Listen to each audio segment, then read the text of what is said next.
ମଦୁଆ ମାନେ ବଟ ପାଟିରେ କଥା କହନ୍ତି, ମଦ ପିଇଲା ପରେ ସବୁ ସତ କଥା କହିଦିଅନ୍ତି। ହେଲେ ଇଏ ଆନନ୍ଦ ଦାସ ଏମିତି ଗୋଟେ ମଦୁଆ ଯେ ସେ ପାଟି ଖୋଲିଲା ମାନେ ତା ନିଜ ଲୋକଙ୍କ ଉପରେ ପାହାର ବାଜିବ। ପୁଅଟା ମୋର ପରବେଶୀ ହେଇ ଚାଲିଯିବ, ଆଉ ଝିଅଟା ମୋର ସେଠି ଲୁଚି ଲୁଚି ଜୀବନ ସାରା କାନ୍ଦିବ। ତେଣୁ ସମସ୍ତଙ୍କର ମଙ୍ଗଳ ପାଇଁ ମୁଁ ଆଜି ନୀରବ ରହିଯିବି, ଆଉ କେବଳ ଏତିକି କହିବି, ହେ ଈଶ୍ୱର, ଏମାନଙ୍କୁ ତମେ ଶାସ୍ତି ଦିଅ ପ୍ରଭୁ। ତମେ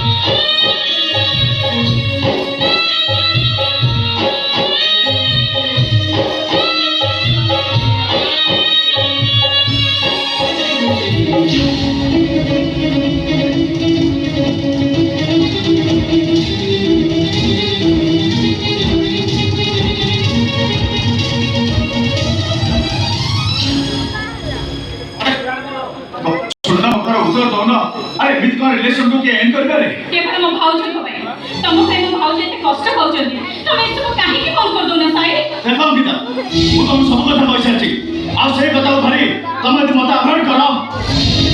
मु सत कहूची तमे मत डिवोर्स आगरो मु तुमको डिवोर्स देबी। आ गोटे কথা मन रख, शिवा कष्ट पाउचे कष्ट पाउ दिबो ताले मते जीवन मारी दो ना काहे की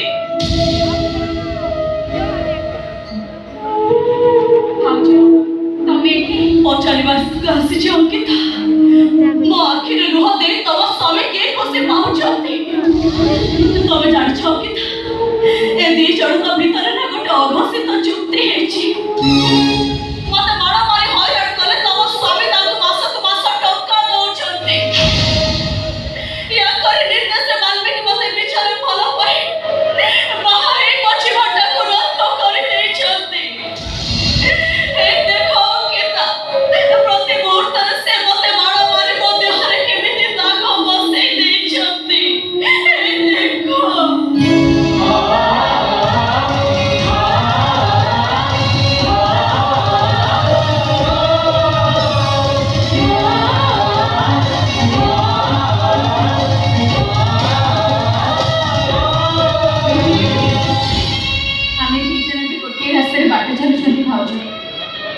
तमें जेमती मो भाई प्रेम पसल ठीक सेमती मु भी लोकर सुंदर चेहरा और मीठा मीठा कथा फसीगली।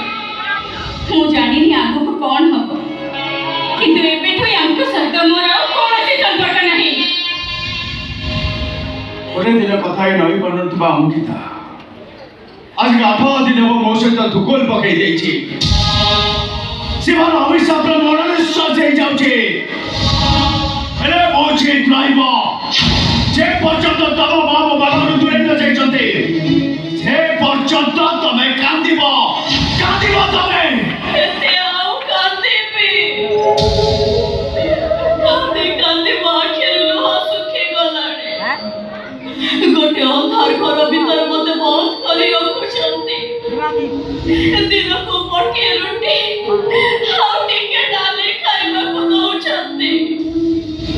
तीन दिन हेला मो देहरे खई फोटा ताते औषध दवा बदଳରେ मते माड़ दउछन्ती। खाइबा को मागिले कबाट बंद करि दउछन्ती। मो तमको हाथ जोड़ुछे साई बाबू।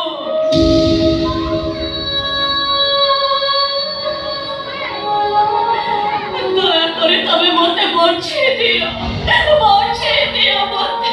मु बुझे पानी तमे मनीष ना पत्थर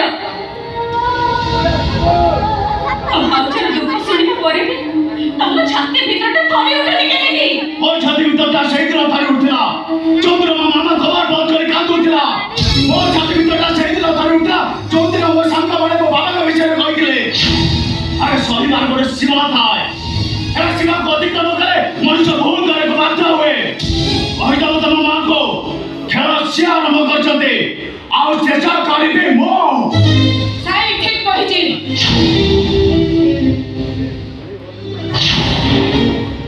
ମଝି ବରଡ଼ାଟା ଖସୁଥିବାର ଦେଖି ହସୁଥିବା ଉପର ବରଡ଼ାଟା ନିଜ ସ୍ଥିତି ବିଷୟରେ ଜାଣିଯିବା ଉଚିତ। ଘର ଭିତରେ ଥାଇ ମୁଁ ସବୁ କଥା ଶୁଣିଛି। ସାଇ ମତେ ସବୁ କଥା କହିଛି। ଆରେ ମୁଁ ସହିଯାଉଛି ବୋଲି ସେ ଯେ ସହିଯିବା ୟାର କ'ଣ କିଛି ମାନେ ଅଛି? ଏମାନେ ଆଜିକାଲିକା ପିଲା ବାପା ମାଙ୍କ ନାଁରେ କେହି କିଛି ଖରାପ କରି କହିଦେଲେ ଏମାନେ କ'ଣ ସହିପାରିବେ? ଆଉ ମୁଁ କେମିତି ମୋ ଭାଉଜଙ୍କ କଷ୍ଟ ସହିବି? ଏ ପ୍ଲସ୍ ମାଇନସ୍ ସେଇଦିନ କ୍ୟାନ୍ସଲ ହବ ଯୋଉଦିନ ସୀମାର ବୋଉ ଚାହିଁବ।